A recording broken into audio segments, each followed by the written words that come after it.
भारत नेपाल सीमा पर एक railway station. यहाँ भारतीय सीमा सुरक्षा बल, पुलिस और एक एनजीओ के लोग हर चेहरे को ध्यान से जांच पर रख रहे हैं कि कहीं कोई बच्चा या महिला मानव तस्करी का शिकार तो नहीं है। पापा क्या नाम है?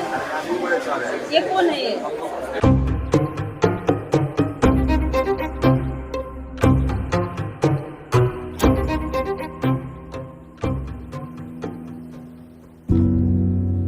काठमांडू से कुछ ही किलोमीटर दूर रहने वाली ये लड़की 14 साल की है।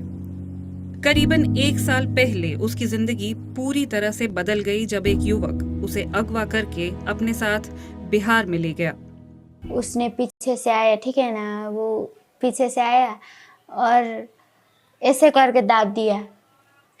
फिर मुझे कुछ भी मालूम नहीं था और मैं होश में ही नहीं थी ना, इसीलिए तो वो मुझे लेके चला गया। और मैं जब मेरा आँख खुला ना, तो आँख खोलने के बाद मैं सब देख रही हूँ। तो मैंने बोला मैं कहाँ पर, और वो बोल रहा है तुम इंडिया पर हो। रश्मि ने हिम्मत दिखाई और एक रात चुपके से अपहरणकर्ता का मोबाइल उठाया और अपने घर वालों को कॉल करके अपने बारे में सारी जानकारी दे दी। जब वो लोग सो जाते थे तो मैं मम्मी से बात करती थी छुप छुप के। वो लोग, उस लोग का फ़ोन था ना, तो मैंने एक बार छुप के देख लिया था उसका लॉक। और वो जब सो जाते थे और मैं उठ के टॉयलेट पर जाके बात करती थी मम्मी से। तो बातचीत कभी कभी वो छुप छुप के करती थी। वो बोल रही थी कि मैं टॉयलेट में जाके बोल रही हूँ, छुप छुप के ऐसे बोली। मैंने बोला तुम न डराओ, हम लोग हैं। माँ और बेटी की इसी समझदारी की वजह से पुलिस उसकी लोकेशन ट्रैक कर सकी। एक एनजीओ के साथ मिलकर पुलिस ने आरोपी को गिरफ्तार किया और बच्ची को सुरक्षित घर लाया गया। परिजन द्वारा 2 महीने बाद विक्टिम का पता चला कि विक्टिम एक बंद कमरे में है। हम लोग ने एक टीम बनाया पुलिस के साथ, एएसटी टीम के साथ, और जहाँ पर ट्रैफिकर का घर था वहाँ गए, वहाँ उस बच्ची को बंद कमरे से रिकवर कराएं, ट्रैफिकर को पुलिस के साथ लेके आए। भारत नेपाल सीमा एशिया में मानव तस्करी के सबसे बड़े रास्तों में से एक मानी जाती है। नेपाल में और भारत में रोटी बेटी का संबंध है। लोगों का विदाउट पासपोर्ट आना जाना बहुत सारा लगा रहता है। इसी माध्यम में ना बहुत सारे लोग ह्यूमन ट्रैफिकिंग का भी शिकार होते रहते हैं। संयुक्त राष्ट्र के अनुसार हर साल इस सीमा के रास्ते कम से कम 15 से 20 हजार लोगों की तस्करी दुनिया के अलग अलग हिस्सों में होती है। Between India and Nepal, there are no official estimates. Bharat और नेपाल के बीच बच्चों और महिलाओं की तस्करी का कोई आधिकारिक अनुमान नहीं है, लेकिन अनाधिकारिक अनुमानों के अनुसार ये संख्या एक साल में 10,000 से 1 लाख के बीच हो सकती है। और ऐसा इसलिए है क्योंकि तस्करी उत्पीड़न का एक तरीका है, और जब तक ये तय नहीं हो पाता कि पीड़ित का उत्पीड़न हुआ है या नहीं, तब तक हम उसे मानव तस्करी नहीं कह सकते। Such time that a person is able to ascertain whether the victim was in fact exploited or not, it cannot be called as trafficking. संयुक्त राष्ट्र के मुताबिक मानव तस्करी के इस अवैध व्यापार का सालाना कारोबार लगभग 50 अरब अमेरिकी डॉलर का है।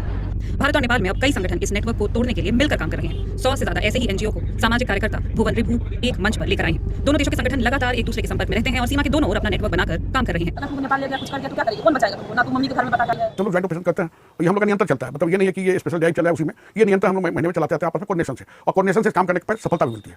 इंडिया का भी वैसा लड़की मिलेगा तो हम लोग इंडिया का संस्था, यहाँ की जागरण संस्था को हम लोग सपोर्ट करते हैं। वो लोग भी नेपाल का लड़की मिलेगा, हमारे रेलवे से बस से मिलेगा तो वो लोग हम लोग को सपोर्ट करते हैं। दोनों हम लोग मिलकर काम करते हैं। सीमा सुरक्षा बल, पुलिस, रेलवे पुलिस और एनजीओ नियमित रूप से इस अभियान चलाते हैं। नहीं जा सकते सीधे ट्रेन पकड़ो घर जाओ, आने तो भेज देंगे नेपाल के विराटनगर और भारत के जोगबनी बॉर्डर पर हमने ऐसे ही एक ऑपरेशन को देखा। वही मालूम है ना, कोई लोग भी बॉर्डर पास भी कर जाते हैं, बाद में पता चलता है हम लोग, उसके बाद हम उधर से कोऑपरेट करते हैं। वो लोग हाँ यहाँ पर है, आइए लेके जाइए बोलते हैं, हम जाकर समझ करके हम लेते हैं। नेपाल के कई एनजीओ में आज वो महिलाएं भी रही हैं जो कभी खुद मानव तस्करी का शिकार बनी थी।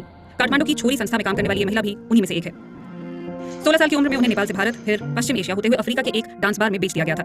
हम लोग टांजानिया पहुँच के एक दिन रुके, अगले दिन से हम लोगों का ट्रेनिंग शुरू हुआ। क्या बोलते हैं, ट्रायल ले रहा था। 10 दिन हमको वहाँ पे रख के ट्रायल ले लिया, फिर सब लड़कियों को अलग अलग कर दिया। फिर टांजानिया से होते हुए हमको लेके गया मुंबई। फिर वहाँ पे हम काम किए 3 महीने, तो पैसा भी नहीं दिया, बस काम करवाया। वो बोला यहाँ पे जेल में डाल देंगे तो तुमको किसी को पता नहीं चलेगा। आज रश्मि एनजीओ की ओर से डांस बार और नाइट क्लब्स में जाती हैं। वहाँ काम करने वाली लड़कियों से बात करती हैं और उन्हें तस्करों के बारे में आगाह करती हैं। यहाँ के मैंने जितना मेरे लिए हेल्प हुआ तो ये सब लड़कियों को समझाती हूँ। अभी भी मैं जाती हूँ बाहर में, तो लड़कियों को बोलती हूँ, किसी को देख के लगता है ना इसको किसी की जरूरत है किसी चीज़ की, तो मैं बोलती हूँ ऐसा ऐसा है मेरे यहाँ, आओ भी। हम चाहते हैं जितना मैंने भोगा है, जितना मैंने देखा है, उन लोगों को ऐसा ना भोगना पड़े, ऐसा लगता है मुझे। अफ्रीका से भागकर अपने घर लौटे रश्मि को कई साल हो चुके हैं। एक ग्राहक ने उनकी भागने में मदद की थी, लेकिन इतने साल बाद भी उनके जख्म भरे नहीं हैं। डरावने सपने आज भी उनका पीछा नहीं छोड़ते। अक्सर रात में उनकी नींद टूट जाती है और उन्हें पुराने दिनों का डर घेर लेता है।